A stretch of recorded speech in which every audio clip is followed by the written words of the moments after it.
Here's something neuroscience and Buddhism actually agree on. The self you're so desperate to protect may not exist the way you think it does.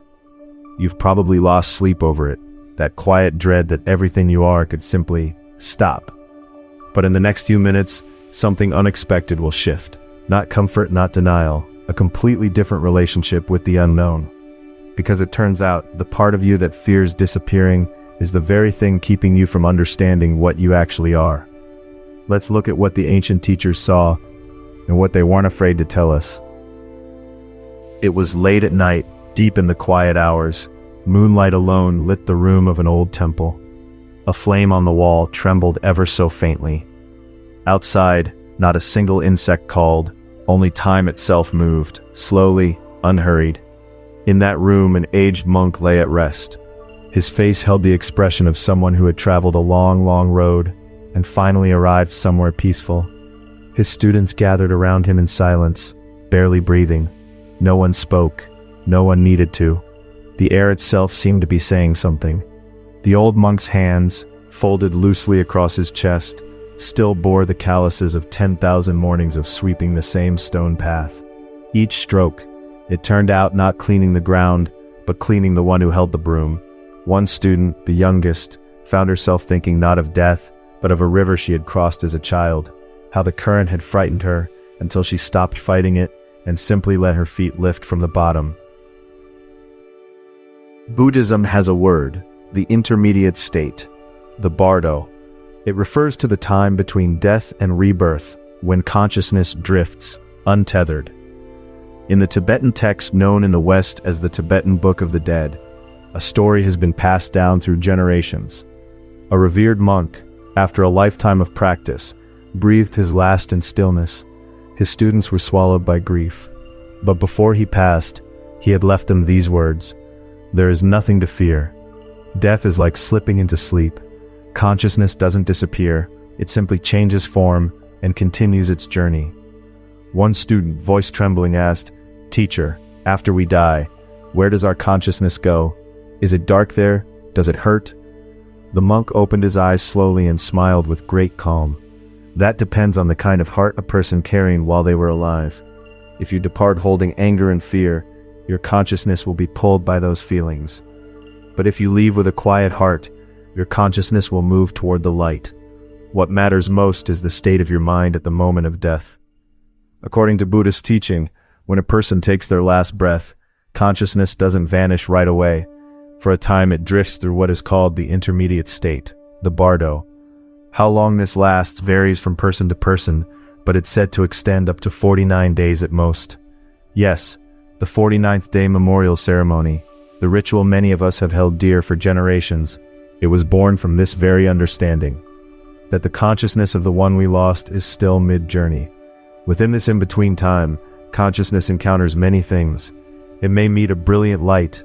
Scenes from the life just lived may appear in a rush, like a reel of memories. But according to the ancient texts, these visions are not terrifying. They are more like a gentle, tender review of the life that was, a soft summing up. When the 49 days have passed, consciousness moves on to its next destination, guided by the state of the person's heart. Buddhism calls this cycle reincarnation. Just as a flame, when it burns out, passes its heat on to the next log, consciousness too carries forward into the next life. So what is this teaching of the intermediate state really trying to tell us? The first thing it gently points out is this: death is not an ending. Somewhere inside, many of us carry the belief that death means everything disappears, that we fall into darkness, into nothingness, and that is exactly why it frightens us. We're afraid of what we cannot see. But Buddhism doesn't see death that way. Consciousness continues like a flame. The form changes, but the current flows on, the way a great river winds around boulders and keeps moving, always moving. Then there is a second thing this teaching quietly says to us: the way you live determines the way you leave. In the intermediate state, consciousness comes face to face with everything it carried in life. A life full of anger becomes the landscape of that journey. A life full of love and gratitude becomes its light. This is not meant to frighten you. I believe it is a gentle hand on your back, nudging you to be a little more careful. a little more tender, with this moment right now. Buddhism also speaks of the mind at the moment of death, the idea that the state of your consciousness in your final moments has a profound effect on the direction of what comes next. This is why in Buddhist tradition, people gather at a dying person's bedside to chant sutras and speak soft, kind words. It is not mere ritual. It is an act of deep compassion, an effort to turn the departing consciousness towards somewhere calm and bright. When we ask, what does a person see at the moment of death? Buddhism answers, they see the life they lived. That might sound like a heavy teaching, but at its heart it is very simple. Be kind to someone today. Let go of just a little anger. End the day with gratitude. Each one of those small moments, quietly stacked one upon another, is slowly, gently brightening the landscape of a departure that will come someday. That, I believe, is what this teaching is whispering to us. There is a story of an old monk who, on the last day of his life, asked his students to open the window. He lay there in silence for a long while, watching the light move across the floor. Then he smiled and said simply, "I recognize this." He had spent 60 years learning to meet each moment with an open hand, and in the end, the final moment was no stranger to him. So how does this teaching about the intermediate state reach into our everyday lives today? First, for those who have lost someone they love, this teaching sits quietly beside you. Where are they now? Are they suffering? I should have stayed closer. If thoughts like these won't let you go, the teaching of the Bardo leans in and whispers, it's all right. Their consciousness is still mid-journey. Every time you press your palms together and pray, that prayer is reaching them.